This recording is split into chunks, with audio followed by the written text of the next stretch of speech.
Andrey Biely's novel St. Petersburg is widely considered to be one of the best Russian novels of the 20th century. In fact, Vladimir Nabokov said one of the four great masters of 20th century prose. And I think that when people talk about this book in connection or in relation to other books of modern fiction, modern novels, they're really benchmarking this against Ulysses by Joyce, although Joyce wrote Ulysses later in time, and apparently they weren't necessarily aware, and he wasn't necessarily aware of Biely. Biely was part of the Russian symbolist movement, and the novel is a thoroughly modern novel, and so I thought it'd be worth talking about this one just because it's not something that a lot of people have read, and we focus on some of the other classics like Dostoevsky and Tolstoy and Turgenev, but Biely is something that you do want to think about if you're looking for Russian novels or great European novels to read. Now, Biely himself, his real name is Boris Bugayev, and he was born in 1880. He died in 1933 during the Stalinist period. I don't think he was killed in the purges or in the sort of mass repression of artists, but he lived during a turbulent time, and this book definitely reflects that. And I'll show you a picture of him because I always love to see the way or the writers that I read. It's just kind of a weird kind of thing, but I like to see them. See who wrote the novel, see what they look like if that's possible. We can't always do that, but yeah, this is Mr. Biely right here. Obviously, set in St. Petersburg by the title, was set in 1905 during the troubles that happened at that time period in Russia.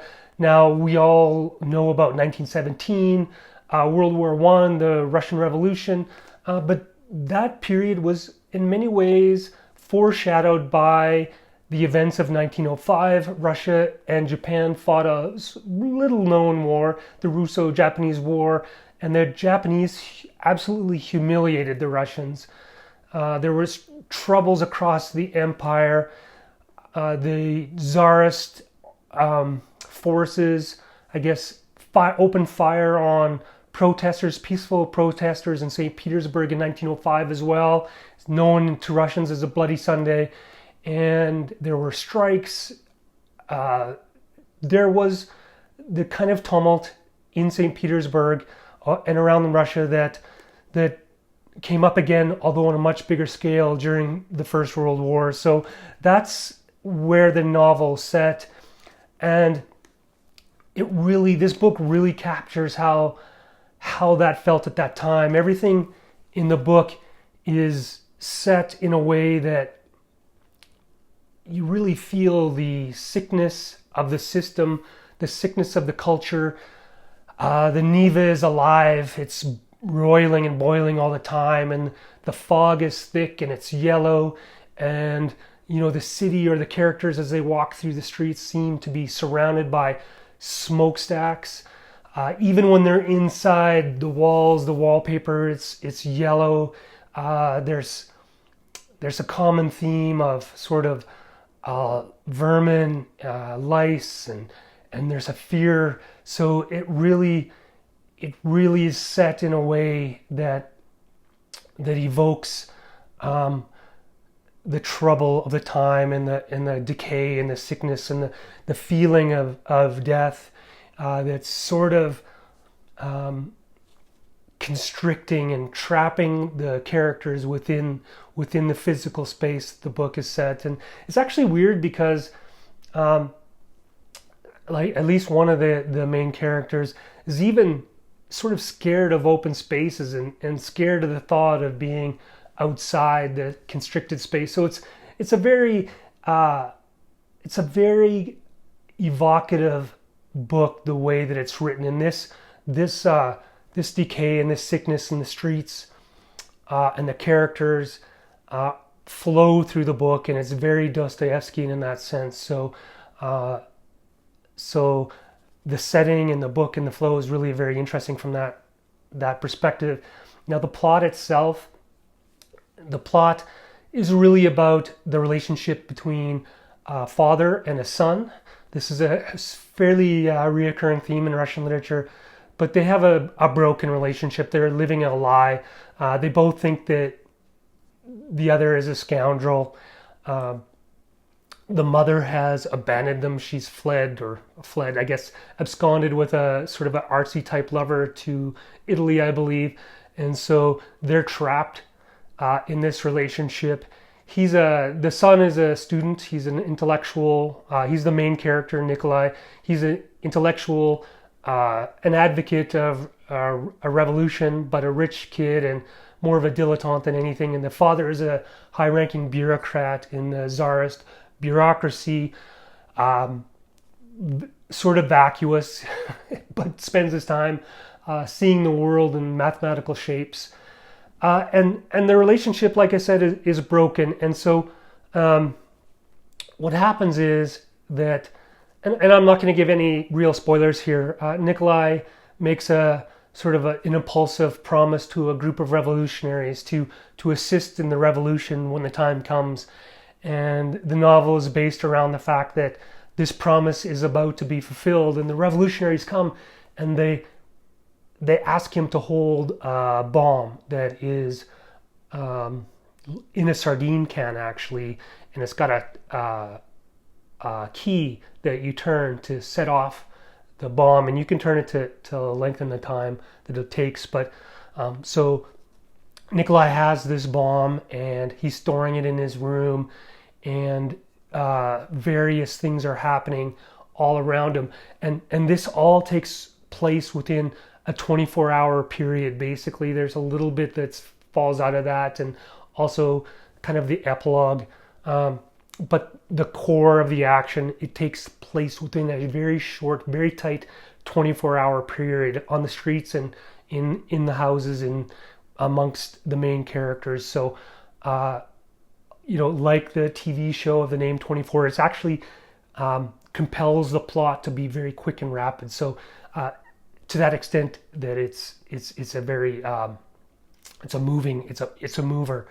And so what happens is he gets a letter instructing him who is the target of the bomb, and then he has to come to terms with his promise to execute on the plot that he has agreed to execute on with the revolutionaries, and the consequences of whether he does that or not. And he has to deal with the consequence of who the intended target is, which, it's not really a plot twist. You'll know that throughout the whole novel, which is, also something that happens in Russian novels a lot, is you kind of know the ending. And the whole point is the psychological tension or the psychological development that occurs within the characters from A to end. And you kind of need to know the ending for that to unfold in that way. So that's basically the plot. And everyone around them, they're just not well. There's a sickness that reflects the sort of sickness of the city and the sickness of the society. People are living a lie, and no one is really that honest. Even the revolutionaries, or it's very ambiguous in the portrayal of these people. Very few, I think, very, very few sympathetic characters here. And so that's how it really plays out. Now, why do you want to read this book?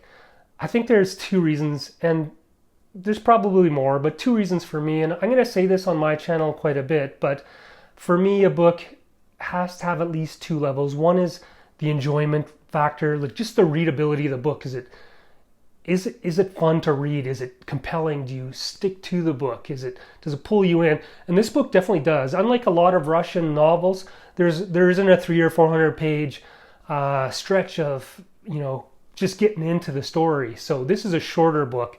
It's a shorter novel. It's fast right from the second chapter, basically. It's short chapters, so this is a quick one. You get right into it. It's not long, and it's super readable. The second thing I like about books is I want them to have value, if possible, some deeper meaning. And what I really liked about this one is that this is about a society that's struggling, and you have people's relationships are not good, and the environment is not good, and the culture is not good. There's revolution, just kind of, it's just there. It's sort of overwhelming people. People know it. It's coming, and there's a sickness to that as well. There's sort of a feeling of death there as well. And I think in our time, and why I would recommend this is, not that things are that bad in sort of Western societies now, but I feel like the turmoil is starting to sort of churn. We're getting, the Neva in this book is churning, but our rivers are churning too, and it's something that we have to think about, right? When we're losing, or our society appears to be losing itself a little bit, the consequences can be really stark, and we shouldn't really gleefully and sort of childishly, sort of like Nikolai, sort of hope for a revolutionary outcome and for a break and a destruction of the old order.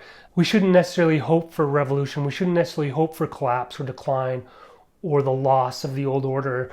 We should be looking at being fearful of that and being a little bit more protective of the old world, or our cultures and traditions, and maybe working creatively in a way like artists do to advance society and move things along without letting ourselves sink into the kind of trouble that ultimately gripped gripped Russia. And I think part of the fascination with Westerners to Russian fiction and Russian literature is that it gives you an insight or a look into collapse, into a contemporary civilization that has gone down that path, and all the trouble and all the cost of that's resulted.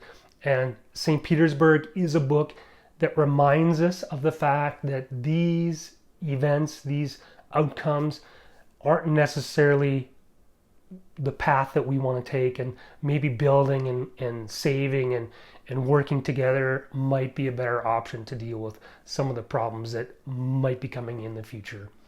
Anyway, that's my take on Andrey Biely's St. Petersburg. Hope to see you on the next video. Take care.